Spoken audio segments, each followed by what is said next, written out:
भगवान में और सुखदेव में, भगवान कृष्ण और सुखदेव जी में अंतर कितना है। श्रीमद् भागवत में यहाँ पर जो वर्णन आया है 4-5 श्लोकों में, उसके आधार पर कई महापुरुषों ने ऐसा अनुभव किया है कि भाई सुखदेव जी में और भगवान कृष्ण में अंतर कितना है। तो एक महात्मा ने कहा, भैया मुझे तो इतना ही अंतर लग रहा है, एक दिगंबर है एक पीतांबरी है, बस, और कोई अंतर नहीं। बोले यदि कन्हैया को और सुखदेव जी को एक कमरे में ले जाया जाए, या तो दोनों को दिगंबर कर दिया जाए या दोनों को पीतांबर पहरा दिया जाए, बाद में निकाल दिया जाए, तो कोई पहचान नहीं पाएगा कृष्ण कौन है, सुखदेव कौन है।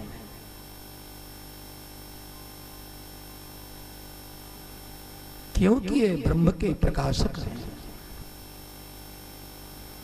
कृष्ण के प्रकाशक हैं। सुखदेव जी महाराज पधारे, सब उठ खड़े हुए, सबने उठ करके सुखदेव जी महाराज का स्वागत किया। सुखदेव जी महाराज के पिता व्यास जी हैं, व्यास जी के पिता पराशर ऋषि हैं, पराशर ऋषि के पिता शक्ति महाराज हैं, शक्ति महाराज के पिता वशिष्ठ महाराज, 5-5 पीढ़ियों के ऋषि मुनि बैठे हैं। सबने उठ करके सुखदेव जी महाराज को प्रणाम किया, वंदन किया। आज व्यास जी बहुत खुश हैं। व्यास जी को लग रहा कि श्रीमद् भागवत की रचना तो मैंने जरूर की है, लेकिन श्रीमद् भागवत का रस, श्रीमद् भागवत का जो रस है वो वास्तव में सुखदेव जी ने ही समझा। आज सुखदेव जी के मुखारविंद से भागवत की कथा सुनकर के मैं भी धन्य धन्य हो जाऊंगा। परीक्षित ने देखा सुखदेव जी महाराज, आश्चर्य आनंद दोनों चीजें, ये महात्मा आए।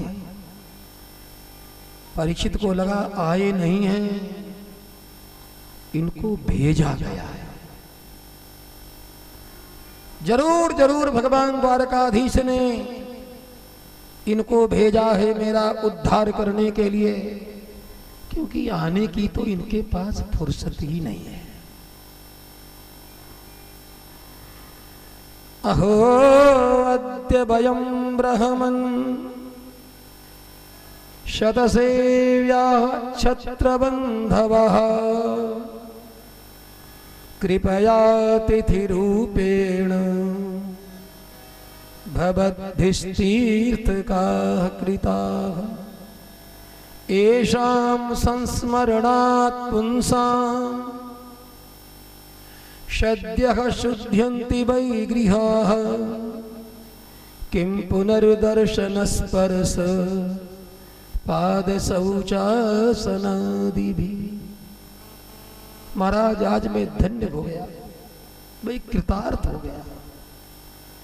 आज हमारे पूर्वज भी बड़े प्रसन्न होंगे, हमारे कुल देवता भी बड़े प्रसन्न होंगे।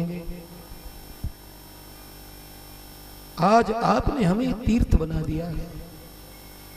महाराज प्रशंसा नहीं करता हूं, मैं अपने अनुभव की बात कहता हूं। आप जैसे महापुरुषों का स्मरण, गृहस्थाश्रम में रहने वाला व्यक्ति 1000 कोस की दूरी पर बैठ करके आप जैसे महात्माओं का चिंतन करे, स्मरण करे, आपकी चर्चा करे, तो गृहस्थाश्रमियों के घर पवित्र हो जाते हैं। फिर भला जिन्हें आपका दर्शन मिल जाए, स्पर्श मिल जाए, सेवा का अवसर मिल जाए, किम पुनर्दर्शन स्पर्श पाद शौचासनादि भी, जिसे प्रत्यक्ष आपकी सेवा का अवसर मिल जाए, उसके भाग्य को क्या कहना। हमारा उद्धार करने के लिए प्रभु आप पधारे हैं, आप सब जानते हैं, बिना बताए आप सब जानते हैं, फिर भी आरत तो आरत होता है, सूझ जुआरी आपन दाऊ। फिर भी महाराज मैं अपने हृदय की बात कहता हूं, मैंने अपराध किया है, जिस अपराध के चलते मुझे सजा मिली है, 7वें दिन मेरी मौत होगी, मैं मरूंगा। महाराज, मैं अपनी ही बात नहीं कहता हूं कि आप जैसे महापुरुष से छोटा प्रश्न करना ठीक नहीं है। मैं मरूंगा, सभी 7वें दिन मरते हैं, तो महाराज 7वें दिन जिसकी मौत होने वाली है, उस मनुष्य को, प्राणी को क्या करना चाहिए ताकि उसकी मृत्यु सुधर जाए? अतः पृच्छामि संसिद्धिं योगिनां परमं गुरुं पुरुषस्येह यत कार्यं म्रियमाणस्य सर्वथा। ये प्रश्न किया और सुखदेव जी महाराज के चरणों में प्रणाम करके चुप हो गए। सुखदेव जी महाराज ने परीक्षित को देखा, परीक्षित की मस्तक पर हाथ रखा, मंद मंद मुस्कुराते हुए कहा, राजन आप चिंता मत करो, आप तो भागवत हैं, परम वैष्णव कुल में आपका जन्म हुआ है, स्वयं आप भागवत हैं। आप अपने मृत्यु के बिगड़ने का संशय मत करो। सुखदेव जी महाराज प्रवचन प्रारंभ किए, उपदेश प्रारंभ किए। सुखदेव जी महाराज के मुखारविंद से निकले हुए कुछ श्लोकों का पाठ करते हुए श्री शुक उवाच वरीयाने सते प्रश्नः कृतो लोकहितं नृप आत्मवित्सम्मतः पुंसां श्रोतव्यादिषु यः परः श्रोतव्यादीनि राजेन्द्र नृणां सन्ति सहस्रशः अपश्यताम् आत्मतत्त्वं गृहेषु गृहमेधिना। राजन, तुमने जो प्रश्न किया है बहुत सुंदर प्रश्न है। तुम्हारे जैसे प्रश्न का समाधान विद्वान, ज्ञानी, संत महापुरुष करते हैं। संतों को, ज्ञानियों को, महात्माओं को तुम्हारे जैसा प्रश्न बहुत अच्छा लगता है। तुमने पूछा है 7 ही दिन में जिसकी मृत्यु होने वाली, उसको क्या करना चाहिए? तो राजन, मैं बताऊं, 2 प्रकार के मनुष्य होते हैं। एक तो वो हैं जिनके कई लक्ष्य होते हैं, और एक वो होता है जिसका एक ही लक्ष्य होता है। जिसके बहुत से लक्ष्य होते हैं, उन्हें बहुत कुछ चाहिए, टुकड़ों में, खुदरा मूल्य भाव में, ये चाहिए, ये चाहिए, ये चाहिए, ये चाहिए। और एक व्यक्ति का एक लक्ष्य है, तो जिसके बहुत लक्ष्य हैं उसके लिए शास्त्रों की कमी नहीं, मंत्रों की कमी नहीं, पूजा पाठ की कमी नहीं, अनुष्ठानों की कमी नहीं, विधि विधानों की कमी नहीं, बहुत है। और राजन, इससे चित्त भटकता है, मन भटकता है, व्यक्ति अंदर से विक्षिप्त होता चला जाता है। अपश्यताम आत्मतत्त्वम, जो अज्ञानी हैं, जो मूढ़ हैं, जो अविवेकी हैं, जो यथार्थ तत्व से दूर दूर हैं, ऐसे लोगों के लिए न शास्त्रों की कमी है, न विधि विधानों की कमी है, न मंत्रानुष्ठानों की कमी है। बहुत कुछ करने के लिए, जानने के लिए, सुनने के लिए है, क्योंकि ऐसे लोगों की उम्र का कोई मतलब नहीं है। 7 दिन की बात छोड़ो, उनको 700 वर्ष की उम्र मिल जाए, 7,000, 7 लाख वर्ष की उम्र मिल जाए, आखिर में वो क्या करेंगे? क्या करेंगे? जो आज करते हैं वही कल करेंगे, जो आज करते वही परसों करेंगे। चर्बित चरबणाना, राजन बुद्धिमान गेहूं पीसता है, लेकिन मूर्ख पिसे हुए आटे को बार बार पीसते रहते हैं। बुद्धि बुद्धिमान व्यक्ति एक बार चबाया, एक बार खाया, चबाया, काम हुआ, लेकिन नादान, अज्ञानी, मूढ़, अविवेकी, चरबित चरबड़ा नाम, चबाए हुए को रोज चबाते रहते हैं, रोज खाए हुए को, जूठन को रोज चाटते रहते हैं। वही जूठन, वही रोज वाला धर्रा। ऐसे लोगों की उम्र निद्रया ह्रियते नक्तम व्यवायेन च भावया दिवाचार्थे हया राजन कुटुंब भरणे नवा। लोग कहते हैं हमारी दिनचर्या क्या है, आदमी की दिनचर्या क्या है। सुखदेव जी ने कहा आदमी नहीं, आदमी जो है वास्तव में जो जाग गया है, जो जाग गया उसकी दिनचर्या रोज आगे बढ़ती है, और जो जागा नहीं है उसकी दिनचर्या कोल्हू के बैल के समान वहीं पर रहती है। जागने वाला तो चरई बहती गंगा जी के समान रोज बहता है, रोज यात्रा करता है, रोज एक नई मंजिल पर पहुंचता है। जागने वाला यात्री जो है रोज नई मंजिल पर पहुंचता है, लेकिन अविवेकी, मूढ़, प्रमादी कोल्हू के बैल के समान उसी जगह पर चलता है। उसकी इतनी ही दिनचर्या है, रात और दिन, रात निद्रा और भोगों में, दिन कुटुंब के भरण पोषण में, हाय हाय में बीतती है। रात अपने तरीके से व्यतीत होती है, दिन अपने तरीके से हाय हाय में बीतता है। इसी प्रकार से सप्ताह बीतते हैं, महीने बीतते हैं, साल बीतती है, जिंदगी बीत जाती है। और यदि कितनी ही उम्र मिले, उस व्यक्ति की सारी उम्र इतनी ही दिनचर्या में खत्म हो जाती है। राजन, देहापत्रिकलत्रादिषु आत्मसैनेषु सत्सपि तेषां प्रमत्तो निधनं पश्यन्नपि न च पश्यति। रोज मौत को देखता है, देह मर रही है, रोज व्यक्ति मौत को देखता है, लेकिन मौत को ही नहीं देखता है। बोले क्या देखा? बोले दादाजी गए, पिताजी गए, माताजी गई, पड़ोसी गए, रिश्तेदार गए, संबंधी गए, हो गए। रोज मौत ही देखता है, लेकिन मौत को ही नहीं देखता है। शरीर भी रोज मर रहा है, लेकिन इस मरते हुए शरीर को व्यक्ति स्थिर मानता है। ये मरने के सिवाय शरीर और भी कुछ कर रहा है क्या? मरने के सिवाय और क्या कर रहा है? जरा विचार कीजिए, गणित के हिसाब से यदि एक व्यक्ति 100 साल में तो 100 साल जीऊंगा, और 100 सालें तो भैया वही हैं, पहले की कितनी गड़बड़ में निकलती हैं, और फिर बुढ़ौती की कैसे निकलती हैं। यानी साफ सुथरी, क्रियाशील, कर्मशील, कितनी बीच वाली।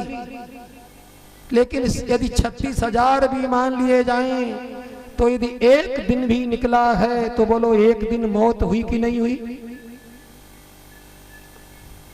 जीवन एक वृक्ष है,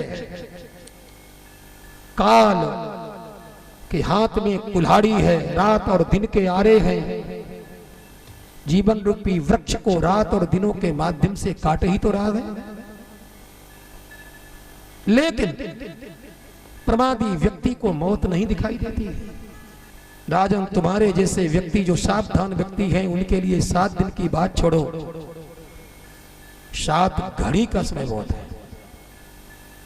जाग जाए, जब जागो तभी सवेरा। तस्मात् सर्वात्मना राजन हरि सर्वत्र सर्वदा श्रोतव्य कीर्तितव्यश्च स्मर्तव्यश्च क्षता भयम्। राजा ने पूछा, महाराज मरने वाले पुरुष को क्या करना चाहिए?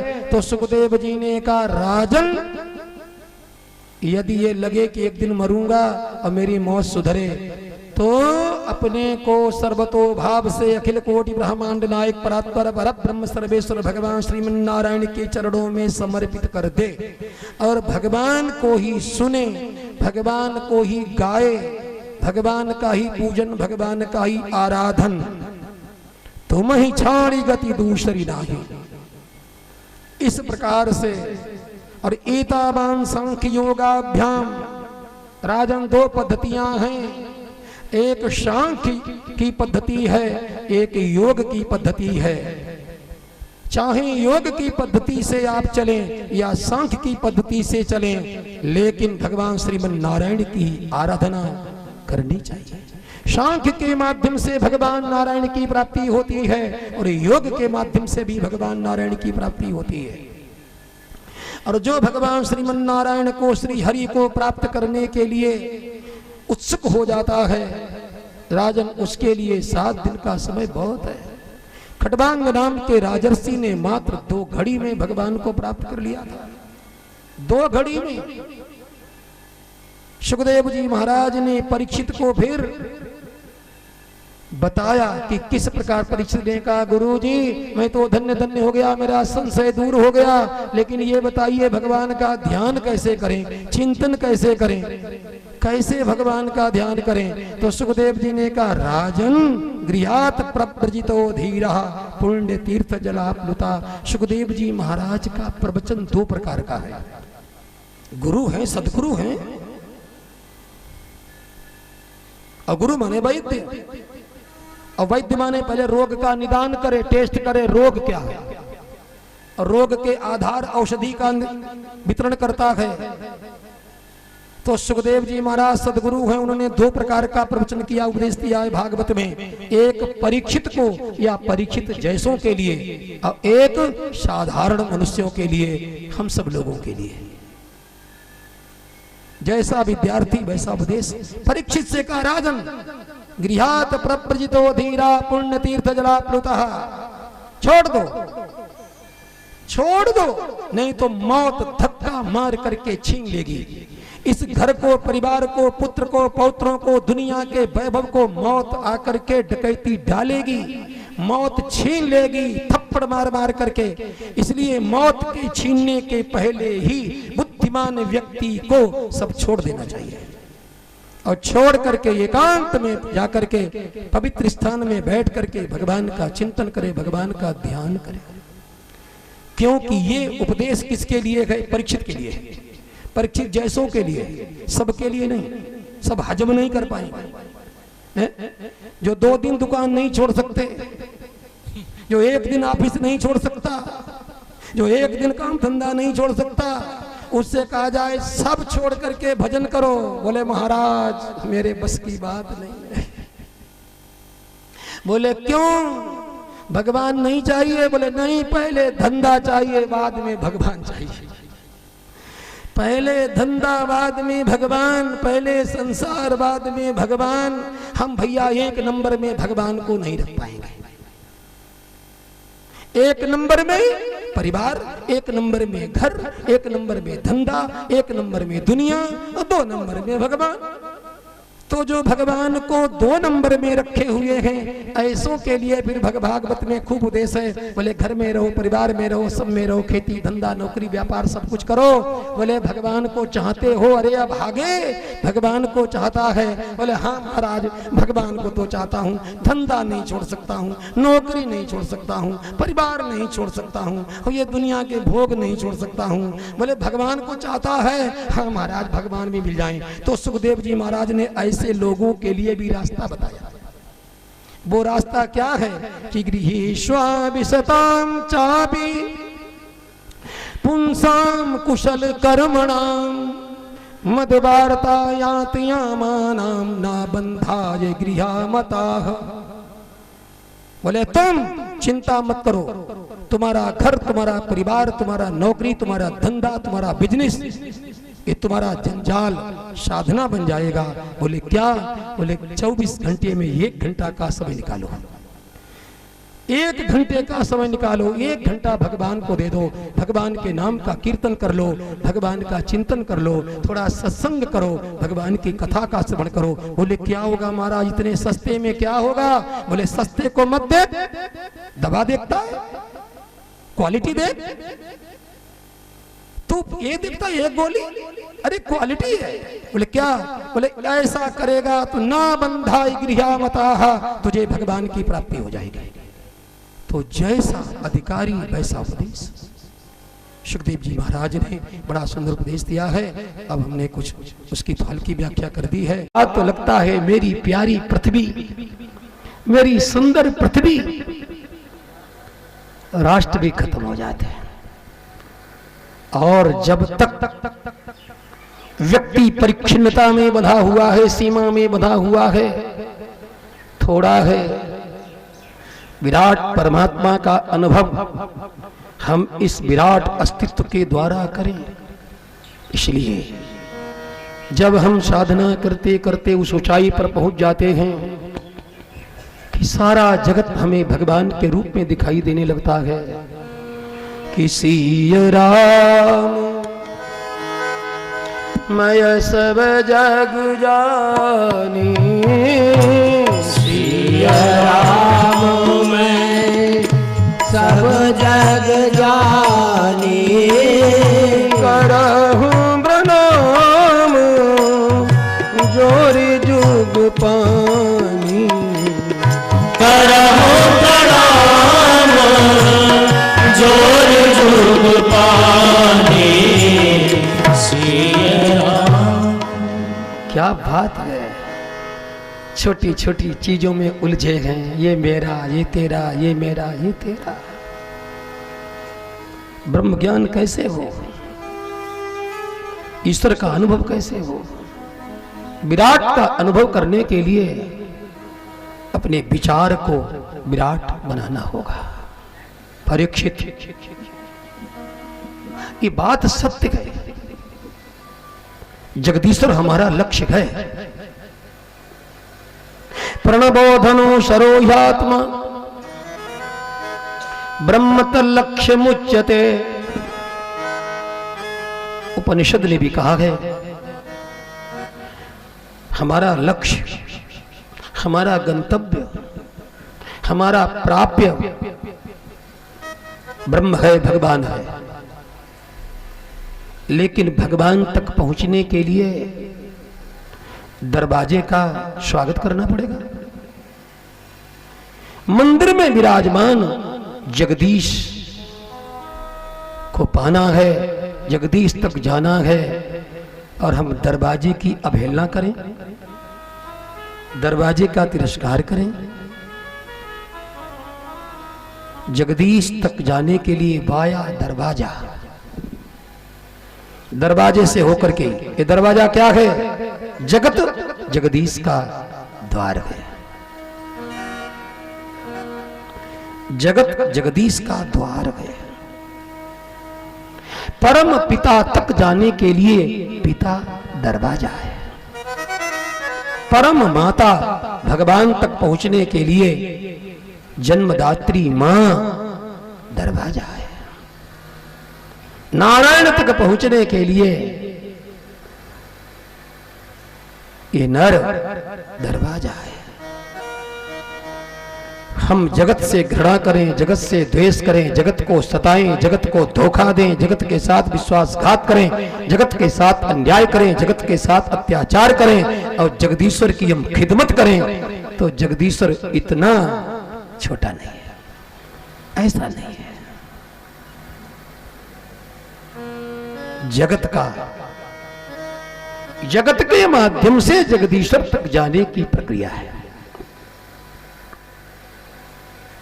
इसलिए नाम है जिनका तारण हारा, कब उसका दर्शन होगा। जिसकी रचना इतनी सुंदर, वो कितना सुंदर होगा। जिसकी रचना इतनी सुंदर, वो कितना सुंदर होगा। जिसकी रचना इतनी सुंदर, वो कितना सुंदर होगा। जिसकी रचना इतनी सुंदर, वो कितना सुंदर होगा। श्री लक्ष्मी नारायण भगवान की जय। सुखदेव जी महाराज भगवान के ध्यान की विधि बता रहे हैं। तो राजन, जब इस प्रकार से ध्यान लगने लगे, जगत भगवान के रूप में दिखाई देने लगे। और एक बात बताऊं, जब सारा जगत, जो चीज भगवान के रूप में दिखाई देने लगती है, उसके प्रति न राग होता है न द्वेष होता है, उसके प्रति प्रेम पैदा होता है।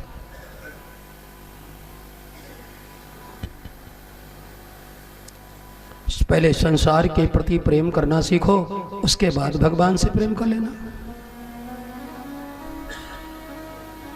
लोग भगवान से प्रेम प्रेम प्रेम चाहिए, प्रेम चाहिए। अरे भगवान के प्रेम की बात बाद में है, कर लेना बाद में, मिले तो ले लेना, लेकिन पहले भगवान ने जो बगीचा लगाया है उससे तो प्रेम करना सीख लो।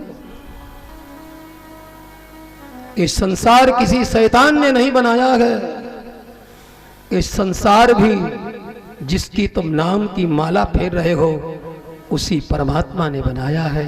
वही माली है, वही बीज बोने वाला है।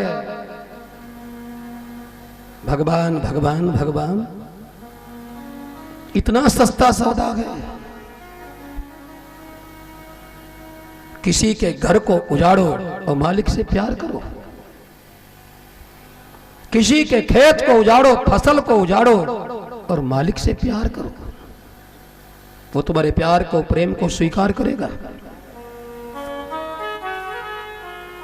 पहले जगत से प्यार करना सीखो, जगत से प्रेम करना सीखो, जगत के प्रति सौहार्द करना सीखो, जगत के प्रति समर्पित होना सीखो। ये जगत ही उठा करके जगदीश्वर के पास पहुंचा देता है। भक्ति के लिए एक शर्त है, भक्ति के लिए एक बहुत बड़ी शर्त है, व्यवहार की शुचिता। व्यवहार की शुचिता, बहुत व्यवहार की पवित्रता। किससे? भगवान से नहीं।